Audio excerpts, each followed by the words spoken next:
Thank you for staying with us here on the Key Points on TV3 and 3 FM 92.7. Now, John Mahama is currently in Addis Ababa for a meeting of the board of the Tana High-Level Forum on Security in Africa, which he chairs. But before he left town, the former president took some time out of his busy schedule to remind Ghanaians of what he deems to be the current state of our country. He touched on the challenges of the economy. He questioned the bad performance of the economic management team, the vice president, the finance minister. He sought to remind us that the current administration seems unwilling to account for funds accrued to the government to the tune of 33 billion cedis. He announced the E-levy will be abolished if Ghanaians vote him into office come 2025. Should we take the message seriously and not shoot the messenger? How realistic are some of the pledges he has made? And is the Akufo-Addo government remaining tone-deaf to the concerns raised? It's here on TV3 and 3FM. And our guests this morning for that, joining us for the first time to my immediate left is Dennis Abuaji, popularly known as Miracles. You're welcome. He is a director of local governance at the presidency. He's a former NCE as well. Thank you for joining us today. Thank you so much, Jifa. How are we doing? Nice, I'm doing fine. Fine weather. You. Yes, good weather. And we have the Honorable Roxanne Dapiamakwo. He is the MP for Sauda. He's a lawyer as well and a regular on our show as well. Thank you both for joining us. It's my pleasure. Great. So I'll start with you, Dennis. You heard the issues the president raised. Okay, or let me rather backtrack. Let me just replay a bit of what President Mahama said, one about the state of the economy, and then, of course, abolishing E-levy. Those directly responsible for the economic crisis must bear responsibility, and it is inconceivable that the Minister of Finance remains at post. Having presided over the worst economic meltdown in Ghana's recent history, the President must, as a matter of urgency and without further delay, relieve the Minister of Finance of his position and appoint someone who is focused on national rather than self-interest and who has the requisite skill, experience, and knowledge of public financial management in his stead.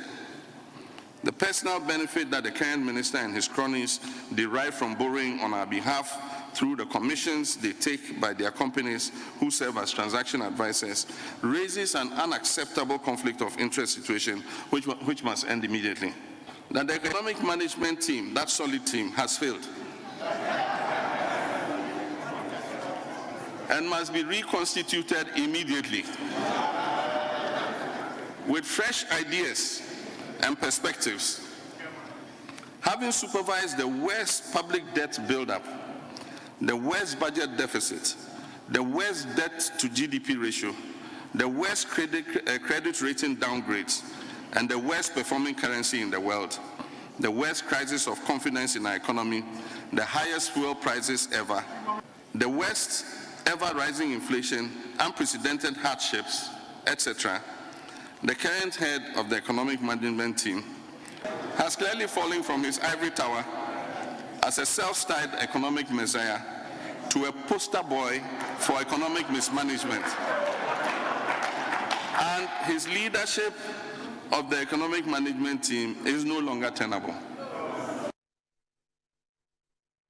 Government's desperation to tax Ghanaians to get this nation out of the hellhole it has dumped us will not succeed because government's own budget proposals show that the E-levy will not make any significant contribution in resolving our problems, but will exert an adverse toll on the people of Ghana. We in the NDC do not oppose taxation as a principle. We will not be pretentious and couch fanciful slogans to condemn the principle of taxation like the NPP did in the past. We are, however, implacably opposed to distortionary and burdensome taxes like the E-levy that only force Ghanaians to endure more suffering. A new National Democratic Congress government, not willing, with the votes of the sovereign people of Ghana in 2025, will repeal the E-levy Act. Thank you very much for staying with us. So that was former President Mahama earlier this week. Let me turn to Dennis Abuaji. So Dennis, we are currently in difficult economic times. food inflation is very high. It's at 19% at the last data provided by the GSS.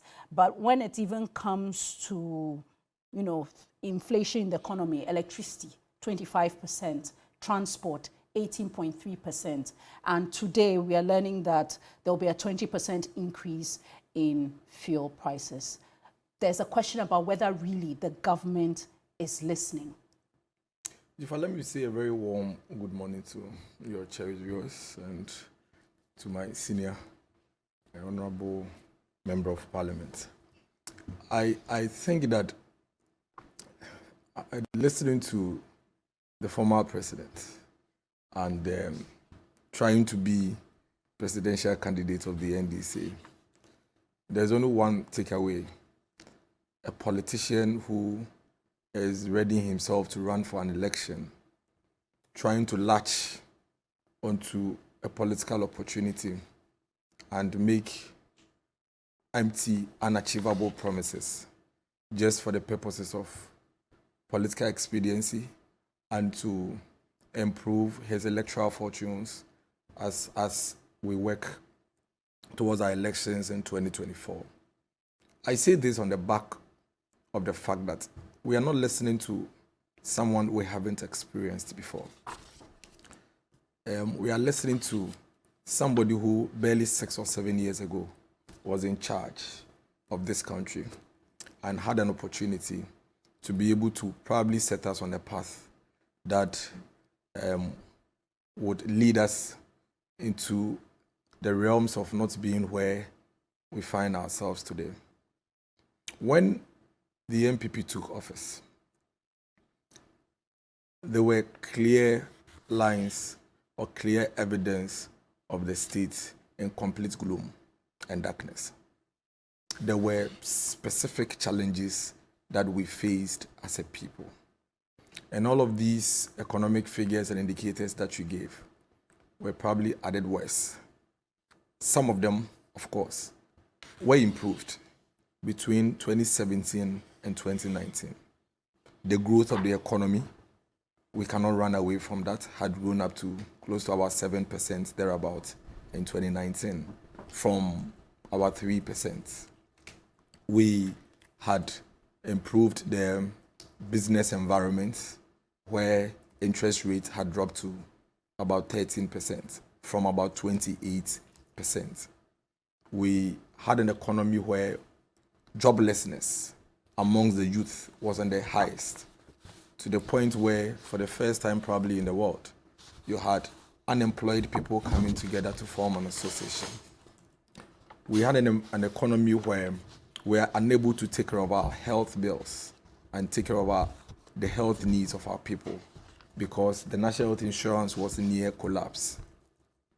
We had an economy where we had no emergency care system, absolutely zero, almost zero proper emergency system as a result of the collapse of the ambulance system. There was a freeze on public sector employment.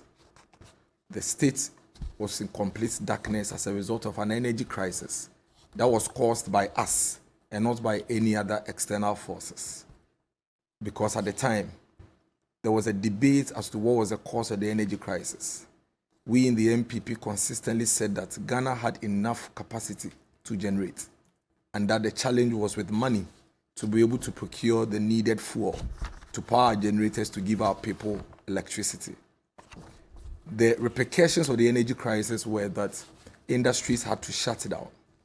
Those who had to remain in business had to function or produce at 50%. As a result of that, a lot of workers were laid off.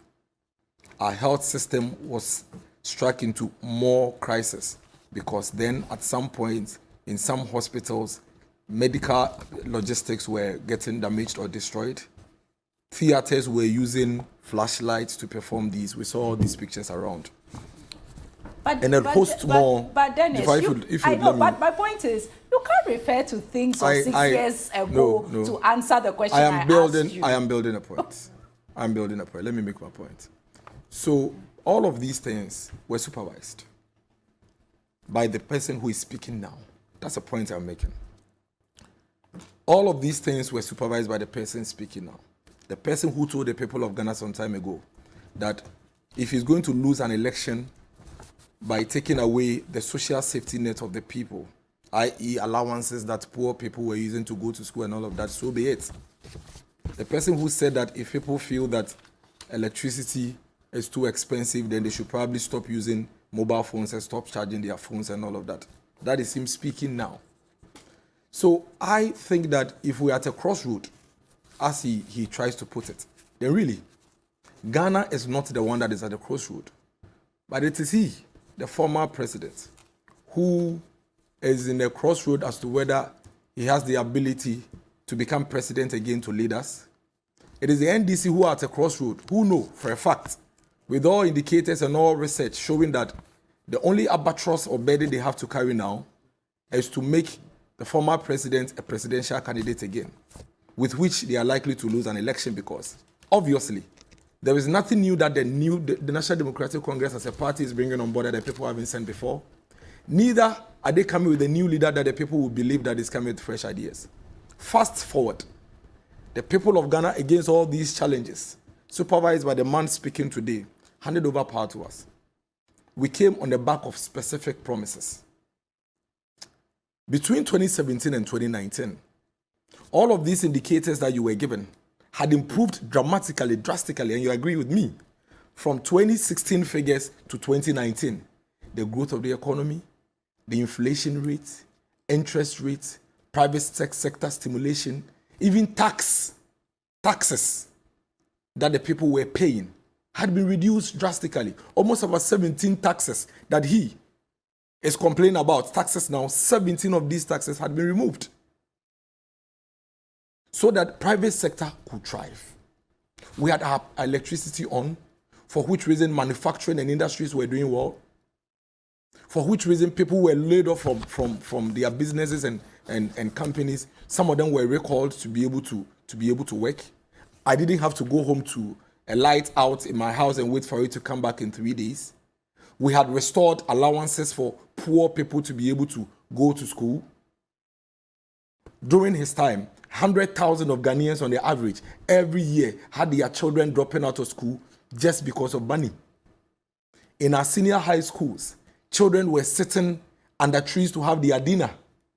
Children were running shifts when it comes to dining hall eating. Today, as a result of this government's investment in the education sector, almost every child that is willing to go to senior high school education is being funded by the state and is going to school for free, for which reason the very long-term decision as to where we want to go in terms of education has been fixed. So the real crossroad for education for Ghana was in 2016, when the children were dropping out, when children were struggling to find infrastructure. We took a decision in 2017 as to where we want to go, and that decision was to make it affordable and remove the barrier of money for the people, which we did. So we took a decision as to the direction. We had gone past the crossroad as a country. Okay. In terms of health. Okay. In terms of health. It's not a full monologue. I wanted your preliminary comments, okay. So I will come back to the other things. So, Honorable Dapia Makpo, I know you want to respond to some of the issues he raised, but first, former President Mahama called for the removal or the replacement of the economic management team, the vice president, the finance minister, and then goes on to indicate that E-levy will be abolished if Ghanaians vote him into office. There are questions about whether that is even realistic. Your thoughts? Thank you very much. Good morning to my people in South Dine. Piki Kpali Tongo. I say good morning, and also to your viewers. First of all, what did GM say? GM gave an overview of the issues as they pertain now in the country. So he spoke about the judiciary. He spoke about the economic doldrums that we find ourselves in.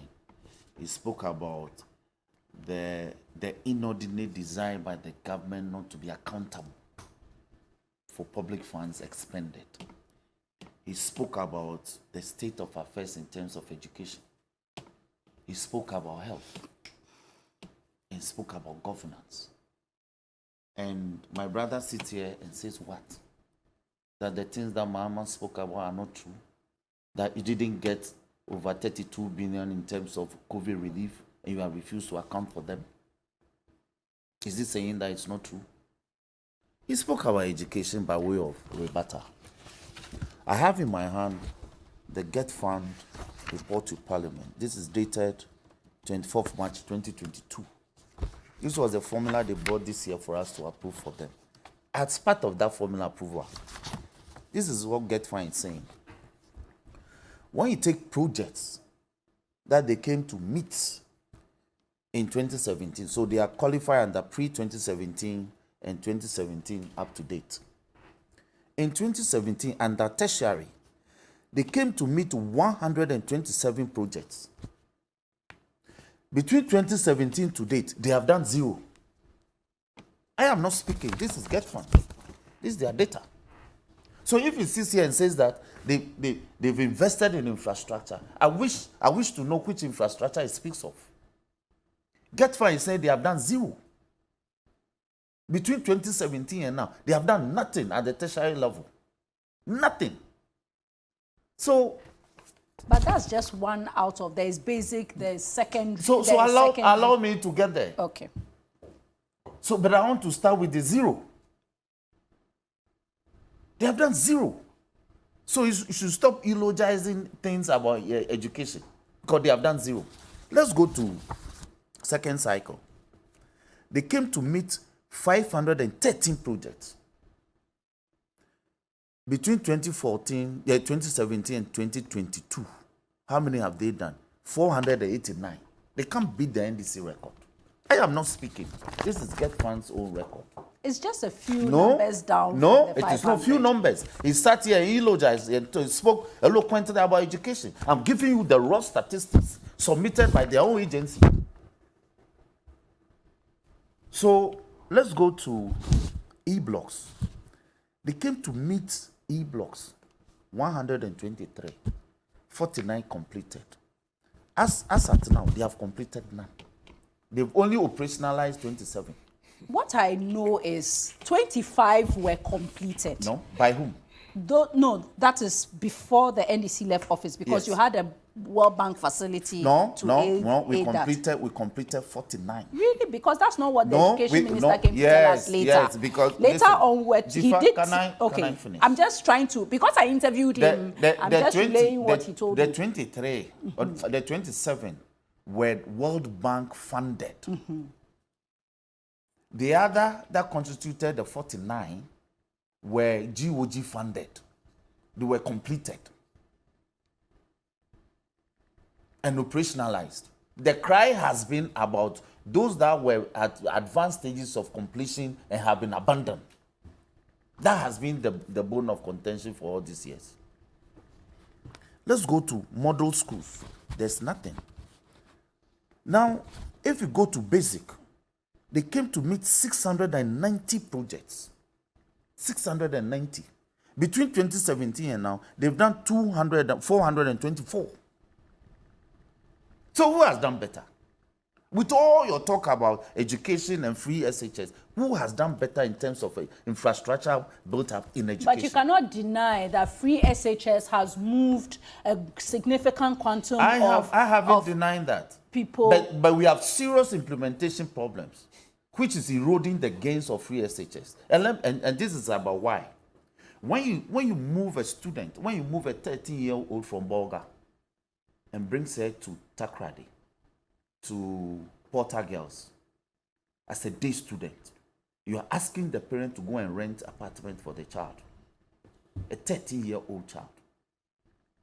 Before they came to power, the policy has been that all those students coming from far were given boarding status.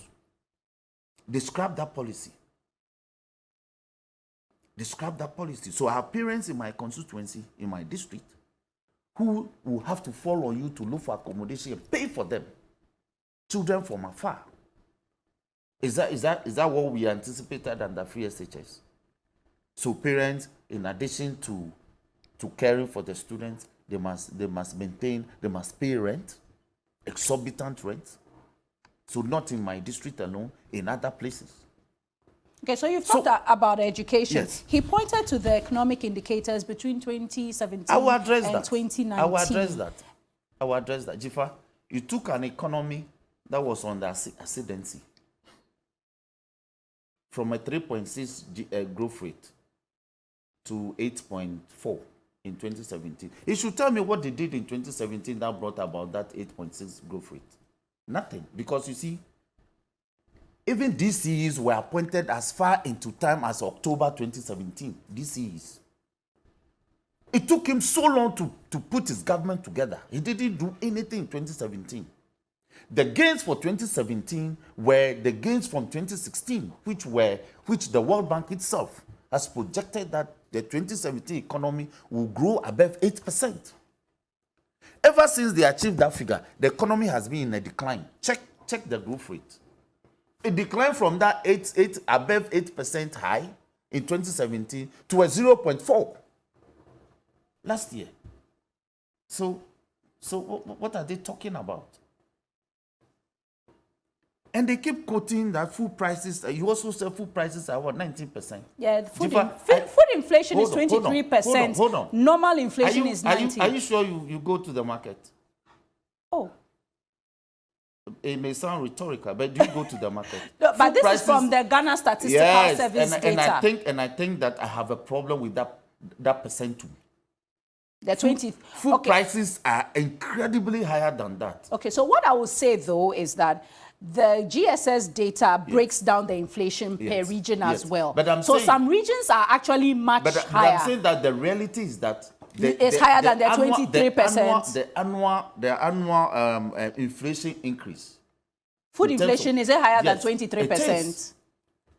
That's the things we okay, bought but last year. I can only rely on the data. Yes, but the things we bought last year have doubled in terms of price. So that cannot be a 19%. If they were 19%, people wouldn't be crying.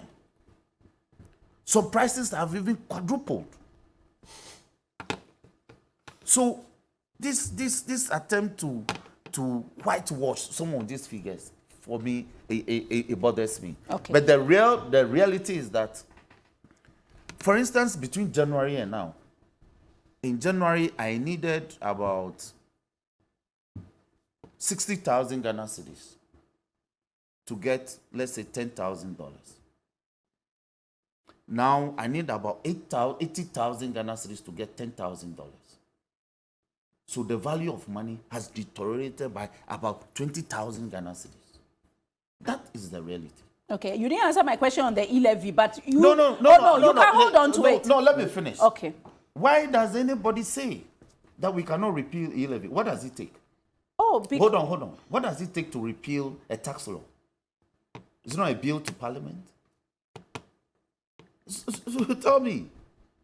Is it astrophysics? You cannot be sure what you will find when you come into office if you do in 2025. Are they hiding something? Oh no, it's not about hiding. So but if they are the not hiding is, anything, Jifa, so let's make our point. If they are not hiding anything, and they think that the state of our economic deterioration is what we know on the surface, is what we know is the reality. Repealing E-levy is the easiest. And I think that it is something we can do on the first day of January 2025. First day. E-levy is a skeletal legislation. It's about 8-9 provisions. It is not a voluminous bill, law. It's easy to repeal. So if they are questioning the commitment of the man who says he will lead his government to repeal it, I laugh. Okay. We will repeal it the first day. Let me even better GM statement. We will do it first day of business, Parliament, 7th January 2025. That is when we'll do that.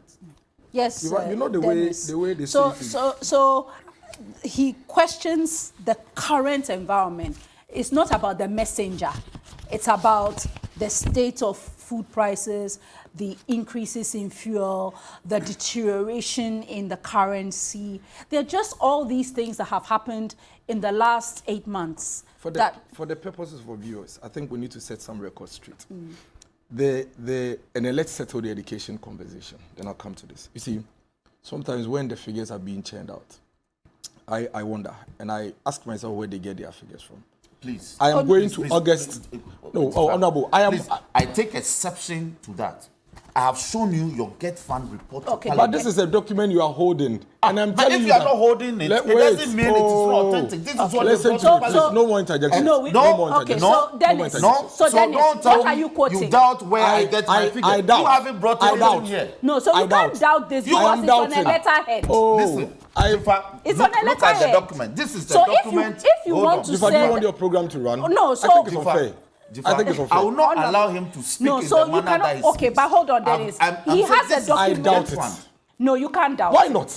Because it's You on see, a letterhead. they doubt It's the signed. truth. These are So the if people you who doubt the have truth when you confront them with no, the if you know you what? have- You know what you should do. If you What have should do, alternative I am going to figures. give you. the So alternative just say figures. that I have an I doubt alternative. it, because the Don't figures doubt I it. This is 24th March 2022. Okay, so go. This from So Parliament. let me. This from So Parliament. give your listen figure. to me. So Listen to give me. your figure. Don't say So you doubt so I it. doubt it. No. So now, the MPP when we came to government, Where are you quoting from? we inherited.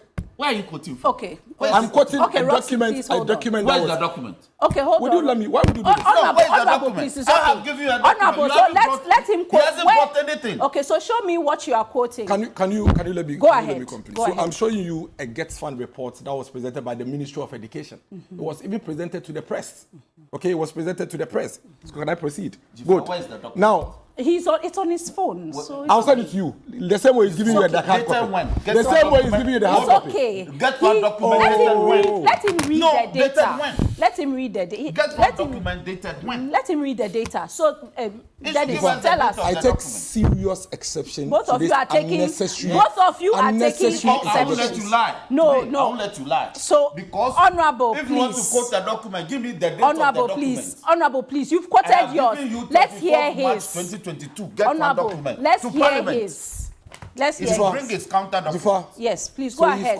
he's quoting a document Yes. in 2022 Yes. and putting out figures that he's supposed to put out on 2017, 2020, 2021, that are even false. Let me give you the actual figures. You can verify the two later and put it out for your viewers to know. Now, on old projects, when we took office on old projects, Which this document is. GETFund No, project, I'll share with no, you. Please, I just want the dating. That's I said, all. I am telling you that I am even giving you a document presented as far back as 2020 Okay, by the Ministry of 2020. Education. Okay. And you realize that his figures, 2020. I'm giving you 2022 oh, document. do classrooms vanish? Would you stop this? Okay, You to stop this. Honorable, You have please. no document. Honorable, You are not please. quoting from any Gentlemen, document. please. Gentlemen, please. You Let him want quote- some small phone let in him- hand and say you are quoting from document. We all You have are holding a documents certain on the photocopy, phone. fictitious document. We all A have. certain Okay, so photocopy, let's take fictitious a document. commercial break and we'll come back.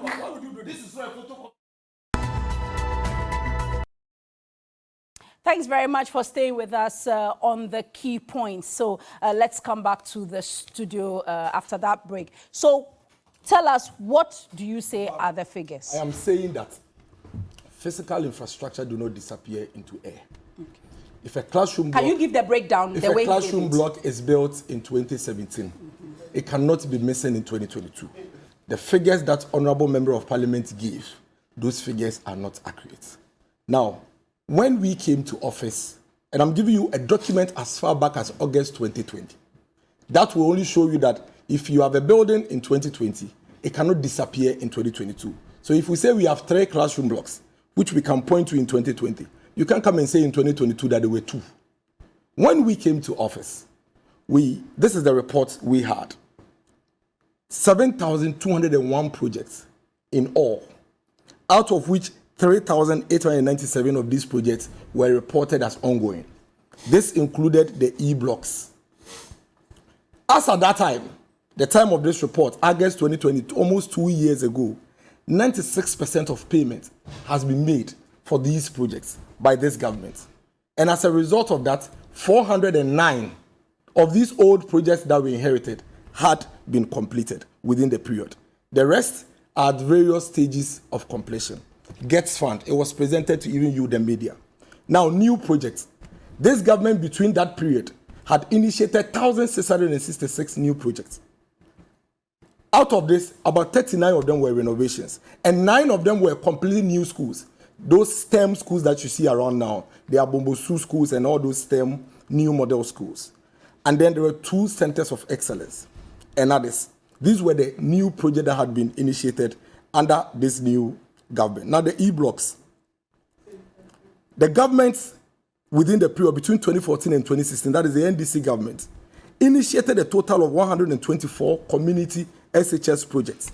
And they were awarded between that period, 2014 and 2016, of which 23 were funded by the World Bank. 23 were funded by the World Bank, and the remaining 101 by the GETFund. 27 more had been completed between 2017, when we came into office, and 2020, when this report was being put up. So if you come and see that within the period, nothing had been done on these E-blocks, and that zero had been done on it, that's a complete falsehood. The breakdown of this project are here, and I've sent you a copy of the project where you see the World Bank breakdown, and then you see the GETFund breakdown. And the project, the document that I've sent you, has pictures of the project to buttress the points that we're making. The figure from that document. You allow me. I'll allow you. We have the GETFund boss on. No, I will allow you. I will allow you. With all due respect. I will allow you. With all due respect, he opened his comments by saying that the figures I put out were false. I will allow hold you. on. He quoted from a 2020 document. Yes. I have in my hand a 24th March 2022. Is my time being taken away from No, me? it's not. So I have, but he spoke first. No, so Honorable, he's speaking again. Just hold on. I will allow you. Differ, let me do. Differ, people are listening. I know. I beg you. I beg of you. know. People We have the GETFund administrator on. People are listening. When you have your turn, I am saying, this is my document. Yes. Hold on. Dated 24th of March. You've indicated hold on, that address to Parliament. I get you. You've made that point. You've taken us through. Hold on. I take you to page 6. You've taken us through. He has also mentioned he has figures. seen the document. He still says that it is inaccurate. Okay, so let's hear from the So if you don't stop him describing this as inaccurate, I'll have a problem. I've said that this is a parliamentary document. I've told him that you cannot say it is false. He can have a problem with the document that is brought to Parliament. Yeah, so the GETFund boss is on. And after he can't say that. He can't say that the figures I'm quoting are. Can you call him to order? Yes. Call who to order? You need to call him to order. You should be called to order. Oh, gentlemen, you should be called to order. order. Now we can't even do the program, please. Yes. Because it's misbehaving. So I asked you a It's question. misbehaving. How do you reconcile this latest figure with what you are doing? That is why I am telling you on authority, me sitting here, that this document that is here, I find it strange. Okay. That a building that was built as far back as 2019, 2020 would find itself missing by the time you are working on it. All right, so let's hear from the talk to the GETFund. GETFund. I think they show this document, put it on the screen. Hear from the GETFund administrator, Mr. Richard Boedu. Good morning, Mr. Boedu. If you can hear us. So, Mr. Boedu. You have a pension for doing this. The GETFund administrator is joining us. Good morning, Mr. Boedu. Good morning. Hello, Mr. Boedu. Can you hear me? Hello. Yeah, Yes. I can hear you, Jifa. Okay, great. So now there's a dispute in my studio about GETFund projects that have been provided. The Honorable Dapia Makwa is reading from the most recent communication to Parliament, 2022. And we have the Director for Local Governance in the studio from the presidency. He's reading from a document from 2020, which was presented. The numbers don't add up. Can you give us a bit more clarity? Okay. Jifa, thank you for your viewers and the listeners. Honorable Defia Mako, the document that is presenting is from Parliament. It was presented to Parliament during our distribution formula.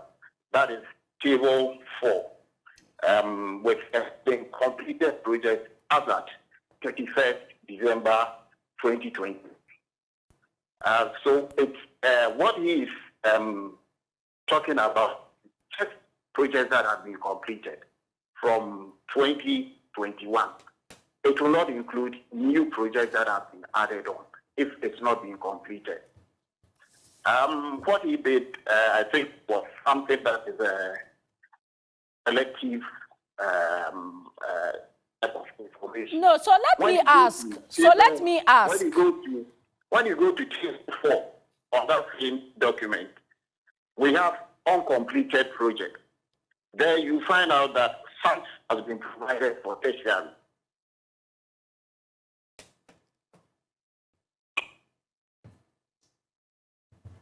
I think our line has... Yes, can you hear me? So I wanted to ask you... I can hear you. Yes, so I wanted to ask you, you say that the projects in the document presented to Parliament 2022 are data provided up until 2020, completed projects as of 2020.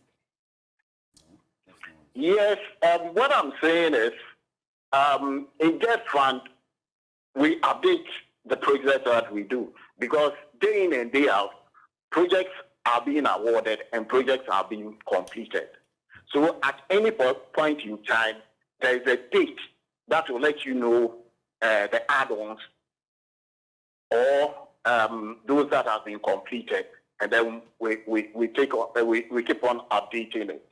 Like if you look at the table 6 of that same document, it shows you the number of projects that are outstanding and those that we've added on. For instance, we said that there's no tertiary project that has been added on. But if you go to the uncompleted, you find out that at least there is a number in there. So what I want clarity on is that there is a 2-year time lag with the data that you presented to Parliament as of this year. Can you come again? So, for instance, the completed projects, all of these end at 2020. So what it means is that since 2021 and even part of this year, 2022, that data is not included. It is included under uncompleted. Is that correct? No. If I get you right, the document that we provided is an update up to when we presented it, that was in March. Yes, it's an update. So it means that any information there is information you have gathered and are confident of ending the year 2020. 2021. Okay. That is up to 2021. Up to 2021. Yes. Okay. So are you completing projects in the tertiary space this year? Yes, that is even if you look at the document, if you look at the document itself, it shows that 2,257 projects have been completed. Okay, so your view, so we have projects in the tertiary space which are being done. It's not zero. Yes, that is no project since 2017 up to date for the new ones have been completed. Do you get it? So since 2017. I want to understand the tertiary space because Honorable Dapiamakwa said there has been nothing done there at all. So I want clarity. Are there projects completed? Nothing completed. There wasn't completed. I beg your pardon, gentlemen. I beg your pardon, gentlemen. I beg your pardon, gentlemen. So you find out that. Unfortunately, yes, Honorable. So, sorry, I beg your pardon. Gentlemen, please, let me just get... Gentlemen, please, allow me to... Gentlemen, please, allow me to just finish. Honorable, allow us to just finish. You will find out that the total number of projects completed in tertiary is 127. When we come to the second cycle institution, it's 1,002. When we come to the second cycle, it is, when we come to the E-blocks, it is 14. When we come to the model schools, we haven't finished the model schools, so that means 0. even though we started the model school is zero. When it comes to TVET centers, we've started the project, but we haven't completed. So that it will be zero. When it comes to basics, those that we've also completed is 1,114. So a total of 2,257 has been completed. Okay. All right. I think we've got... So the narration that nothing has been done as tertiary is wrong. Okay, I think we've got 127 of that has been completed. I think we've got the clarity we need. Madam, yes, Mr. Boedu. Let me make this point. GETFund, we've changed the way that we do projects in our side. I'll be coming to the studio to brief you. We are now trying to finish all the ongoing projects. We have a 3-year plan to finish all ongoing projects. We have budget for it to complete all ongoing projects. That was the essence of the presentation. That is the key point that I delivered to Parliament in their presentation. And there's also a point that is also going around that GETFund has received $1.5 billion and they haven't made any good use of it. At Parliament, we have been trying to hit this point. We've been given approval to go and borrow $1.5 billion in tranches. And out of that, SEC, Security and Exchange Commission, has approved only $1 billion, the senior equivalent of 5.5 billion Ghana cedis. Out of the 5.5 billion Ghana cedis, it is only 2.5 billion that GETFund has been able to access through the bond. So it's not the 1.5 billion that they go about saying that GETFund has received 1.5 billion, the senior equivalent of $1.5 billion, and they haven't, they can't provide anything for them to show. Okay. The other question, so finally, because I think that point is well made. So has the GETFund been collateralized? Because that is the other point we keep getting, that funds from GETFund have been collateralized, and that is why we are not seeing significant move on a lot of the projects in the education space. Madam, it depends on how you will call it, but this is something that I've been on air to explain the process of the securitization that we did. I have to come to the studio to explain for you to see the savings that we're making even out of this securitization that we've done. So how often do you get your inflows? Do you have enough inflows? Because we all pay the GETFund levy when we buy anything and all that. But I know that the minority in Parliament has complained about returns to the various statutory funds like yours. Yeah, Madam, I will say the inflow has not been what we were expecting. There's a huge amount left for them to release to us.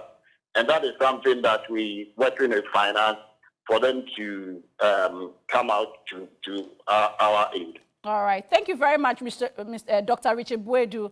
I will find time to have you in the studio to further clarify. Okay, Dr. Boedu, we'll let him stay on the line so that he can hear a few things. But Doc, sorry, Honorable Dapiamako, I think it's been clarified. No, he hasn't clarified. He has. Hold on. He has. Hold on. You have not even allowed Dennis to make his point. I've allowed it. The point is that the point is that the GETFund administrator now points us to the fact that all this data is up to 2020. It means that whatever Dennis is presenting from that 2020 document is not entirely different. There is a lag of 2 years or a year and a half, which has not been accounted for. Jifa, can I say this? I didn't finish. Can I say this? No. This is a document. I'll come to you. This is a document he brought to Parliament. Yes, if so he has told you. Yeah, if you go to page 4, heard him. Paragraph 3 of that document, he says, Mr. Chairman, in 2021, we updated this House of the status of the GETFund securitization program. We reported the transition from the syndicated loan structure to a bond program, which necessitated the setting up of special purpose vehicle called Dachshund Trust. And he says that the securitization is what? He says there are different levels. How are they different levels? How is it different so levels? I think this is what you told okay, so I'll Parliament. let him. Then So please allow Dennis to make his two. point, please. I have allowed him. Two. No, you haven't. I have allowed him. You've been the only one speaking for the last 5 minutes. I have allowed this is your final point so that I can let him make his point. The table that Mr. Boadu spoke about, this is the table. He has written that before 2017, they completed 127 projects. Before 2017. I'm not saying. They are saying. After 2017, that's 2017 to date, you have completed 0. No, so he says that those projects are under the uncompleted. How is that a no? How is that a no? Put that in. So what he came to tell Parliament was wrong? So he has clarified. How do you clarify this when you haven't clarified that to Parliament? So yes, Dennis, your point now. I think that, I haven't had time to speak. Sorry, go ahead now. Oh, no, it's okay. I think the executive director for the GETFund has done a lot of work this morning by putting the issues in proper perspective. Clearly, even if you look at the documents that I was reading, the documents the Honorable MP was reading, there wasn't much of a difference. The only difference here is that I think, like Honorable Boadu said, he didn't go through the entire documents as issued. And I hear the Honorable Richard Boadu say that he was picking and selecting. I think probably that's where the misunderstanding. Okay, but it's also unfair for the GETFund to not provide that significant clarity that all of this ends at 2020. That is a discussion in Parliament. We are talking about projects that are standing in our communities. Okay. So let me just recap. Yeah, please, go ahead. He's done 127 tertiary institution infrastructure completed. So there are some that are ongoing. 1,200 infrastructure in our senior high schools have been completed. There are some that are ongoing. 14 of the E-blocks that were ongoing that we inherited have also been completed and added onto the previous 27 or 23 that was completed. And then 1,114 has been done at the basic schools. I think that these facts are very important takeaways for your viewers as we are discussing education, especially under infrastructure. And once the main man who sits behind the desk has clarified, that settles the But it doesn't take anything away from the fact that we know teacher trainees have been struggling to receive their funds. I've seen your post on Facebook where you yourself are calling on your own government to expedite action on payment. It's clear. It's clear. We should have allowed. So we moved on from the GETFund, it's settled. Yes, okay, so my figures were solid. Now, onto the E-levy. The E-levy issue that Honorable raised. And he made a point. I've seen TV3 quickly put it up on Facebook. E-levy will be repealed immediately and NDC comes to power. I can bet you on everything that I believe in. And I'm sure a lot of Ghanaians also believe in that. The record of the NDC and the record of their flag bearer shows that talk is air. Like they say in Tree, Kasa Yemframa. And what they are saying now about the E-levy, they said a similar thing about the communication service tax in 2007. In fact, the same way they are saying the same day they come to office, they will repeal. The reason why Ghanaians don't believe, the reason why Ghanaians doubt. Ghanaians told you they don't believe. Am I not a Ghanaian? I don't believe. That is you. Yes, my mother doesn't believe. So the point, is, why do you think? Because they didn't repeal communication service tax, you don't think they will repeal? And a lot of other things. Show me one document where said they'll repeal. I don't know. So I'm waiting for you to respond. It's in a parliamentary hazard. I'll give you the date. Okay, so you get it. It's in a parliamentary hazard. Even the flag bearer of the NDC, who was then a member of Parliament in 2007, were part of the people who stood against it. Haruna Drusu, Honorable John Dramani Mahama then, and Honorable Do Ajaho then. We're all here, we're all in this country. They said they'll repeal it. When they came into office, they actually increased it in 2013. So you don't believe they will be able to repeal it? Because the E-levy is a good thing. He asked you, is government hiding something that if they come, it means they won't be able to repeal it? Repealing a law is done in Parliament, but the credibility, what you need to be able to repeal a law is credibility, which the NDC doesn't have. Based on their record. Repealing a law doesn't take anything. It takes only one thing: credibility. Fulfilling a promise. It takes the majority of members of Parliament to repeal. If you have credibility, you can get members of both sides to support you. Okay, if you have a majority in Parliament, that doesn't matter. Even if you have minority and you have credibility, you can have both sides. We've had laws passed. Look at how you struggled to pass the E-levy. Is it because you didn't lack credibility? Maybe they didn't believe in us. So the point I'm trying to credibility, make is... their record. The record of the NDC shows that whenever they find themselves in opposition, especially in the second term, what they do is that they put their ears on the ground and listen to a few things from their followers, and then they start putting it out as So as you promises. don't think that it would be possible to repeal the E-levy? They would not have any reason to repeal because the E-levy is going to provide massive infrastructure in the road sector for the people of Ghana. The E-levy is going to lead into creation of entrepreneurs in the youth within the youth and employment sector for the people of Ghana. And so by the time they get the opportunity to come to power in 2032, E-levy would have brought so much energy to the people of Ghana that they will realize that the sense in it was solid. In any case, who said the people of Ghana were going to ride on such air talk and give them power in 2024? So let's put that aside. Now, moving on onto the issue of the Crossroads. I'm sure we don't have much time because it's distracted the whole you can day. make the final I point. think that the people of Ghana are so too wise at this point, and we understand clearly who really is at a crossroad. We found ourselves at the crossroad in 2016, and we took a decision to take a certain direction. That direction is what has led us into having a long-term plan for the education sector, which has led to massive performance at all levels from basic to senior high school. Massive infrastructural provision at all levels from basic to senior high school, even to the point where the government has passed a law that ensures that guarantor role, that was a big inhibition to the poor person having access to loans at the tertiary level, has also been You've removed. ignored all That the is- issues that I raised about increase in fuel prices, increase in transport, the deterioration of the If you give me city. additional 2 hours, you can take all Oh, of them as really? well. But but Secondly, you've not made it look like that is something that If you worries give me Ga- two- if Oh you no, give me but 2 I'm more saying. hours. But the point is, are you not aware that this in all of bothers these, Ghanaians? in all of these, I made a fundamental point at the go. I said that they were latching onto an opportunity. That tells you that there's an admission of a challenge. We had solid challenges in the fuel sector. Okay, we have massive challenges with inflation, and we have massive challenges with our cedi depreciation, and justifiably so. Looking at the global economy right now. Yesterday, I was reading that in Turkey of all places, the mother of all industrial countries, is hovering around 70% in terms of inflation.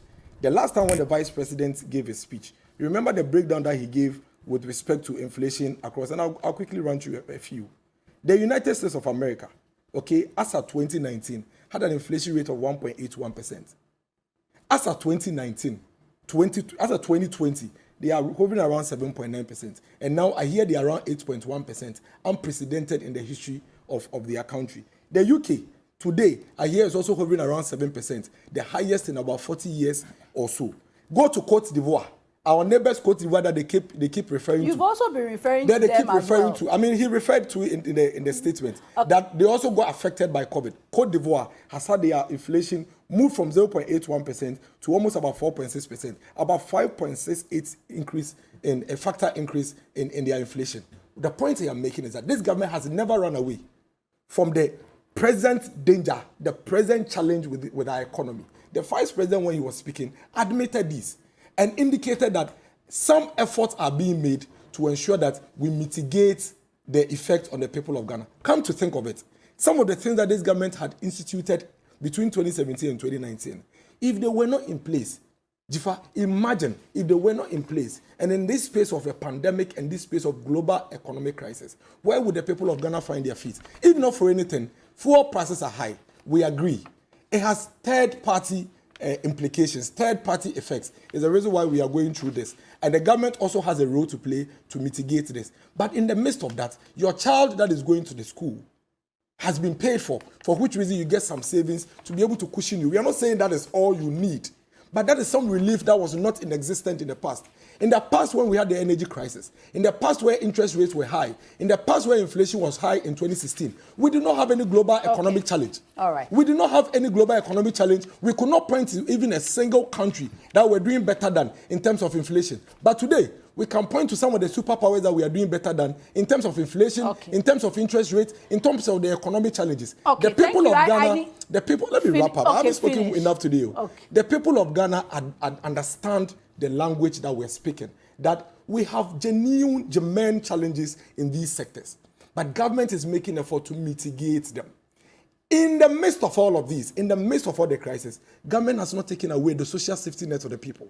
Government hasn't taken away the things that the government gives to the people to relieve them a bit. When we had a little crisis that was self-inflicted in 2016 under the NDC, they took away. You keep referring to because the they spoke. Are we not probing the NDC speech? Well, they refer to things happening today. And I'm referring to not them. things that happened in 2016. No, they spoke. Okay. When he spoke, do you know what he said? We didn't have time when to he address spoke, the when he COVID, spoke, do you know so what I he need said? to let What he Honorable said was Dapiamako that speak, when the people of please. Ghana give him power, he will fix these things. So we'll refer to him. Okay. So, Honorable Dapiamako, your final points. Yes, first of all, in 2007, when this country, when we had the energy crisis, we saw pastors go to pray over Akosombo Dam. When John Mahama came, we could have blamed his predecessors. He solved the problem. So we are not a government that blame people. In fact, what we are saying is that this government continues to blame other things other than itself for our economic difficulties. And the president says, when he regains power, he will restore. It's the restoration that has put fear of God into them. But hey, Jifa, they continue to make fetish of education. The figures that they are providing to Parliament do not lend credence to what they say. I'll quote another figure. Page 7, table 6. Uncompleted projects, E-blocks, pre-2017, 38. 2017 to date, 0. Total, 38. He just said that they completed E-blocks. They came to Parliament to say that they didn't complete the of them. They are still at the stage of uncompletion. This is his figure. I am not saying it. So when you confront them with their own figures, then they run away. So we are saying that when they speak of credibility, the government that promised to repeal taxes, including ESLA and all, today they have increased it. They are benefiting from it. So if we speak of credibility, it is this government that lacks credibility to do a lot of the things that they claim they will do in opposition when they regain power. So our resolve to repeal E-levy is uncontroverted. It's not in doubt. Even the minority leader, in concluding his remarks on the floor before we walked out, he said so.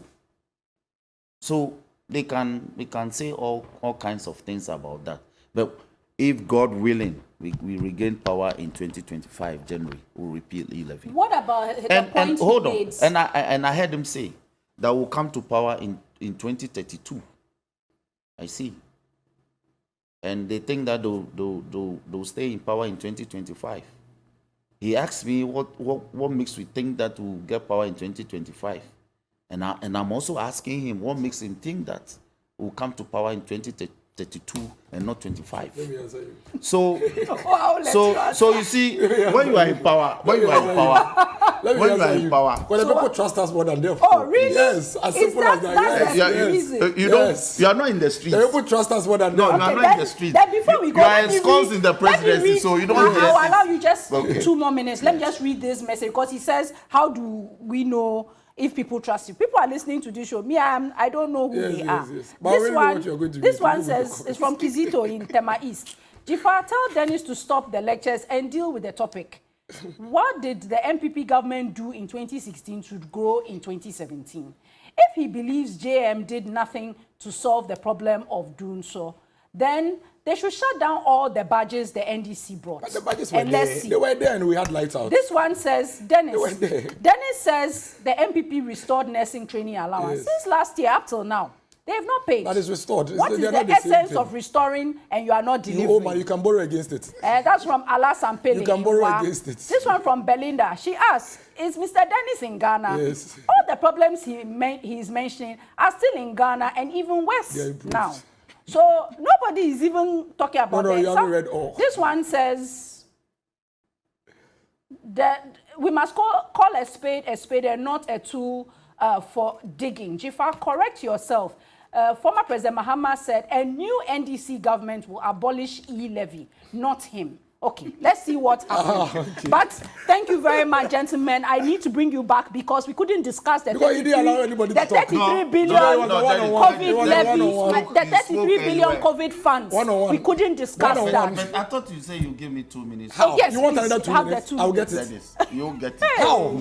Okay, so I'll give you 1 minute. Now, Yes. now the other issue is about the accountability that the expenditure. Unfortunately, we didn't have time to do Yes, that. but you see, we moved the motion to have Parliament inquire into the expenditures. In 2020, for instance, they said they had put aside about 600 million Ghana cedis to pursue Agenda 111. During the 2021 media review, they said that, that money had been sent into some account in the Bank of Ghana. As we speak, we are in May 2022. Agenda 111 has not taken off. Meanwhile, the COVID-19 recovery levy that they came to Parliament to levy us, proceeds of this are supposed to fund some of these projects. That was what they told us, because the Agenda 111, according to the President, is supposed to help improve our health infrastructure.